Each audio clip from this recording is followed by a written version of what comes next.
मग काय बाबा पोहोचला डिग्रसला, आता दाखवतो ना माहोल. चला मग.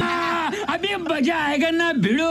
अरे भावा आपली लुना घेतली जास्तीच्या स्पीडनं, अशी बांग बुंग डायरेक्ट डिग्रीला पळालो ना. अरे रस्त्यात आपले खतरनाक वाले फॅन भेटले ना, आणि तेवढ्यात आमच्या गावाची दुर्गादी आली. मग काय बाबा खतरनाक, जय माता दी.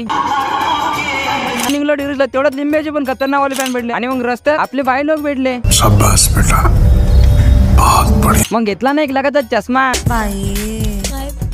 पागल झालाय का? आणि नंतर डिग्रस मध्ये बोललो, तिथून डायरेक्ट गेलो शनी मंदिरापाशी. सर्वात पहिले आपल्या जे दुर्गादेवी बनवतात ना, त्या दादाला भेटलो. मग का बाबा आता पाहू ना डिग्रसच्या माता राणी. माता की मग भेटले ना डिग्रसला प्रभावशाली मंडळ. तर भावना आपल्या डिग्रसला खतरनाक वाले फॅन, इकडे तिकडे फॅनच फॅन, निसता राडा. मग लागते ना भावा प्रभावशाली मंडळचा साऊंड सिस्टीम नाद गुळा. भावा फॉलो पण करून टाक. आणि भावांना फुल व्हिडिओ पाहत असताना तर आपल्या युट्यूब चॅनल वरती, आपल्या युट्यूब चॅनलचं नाव आहे मग काय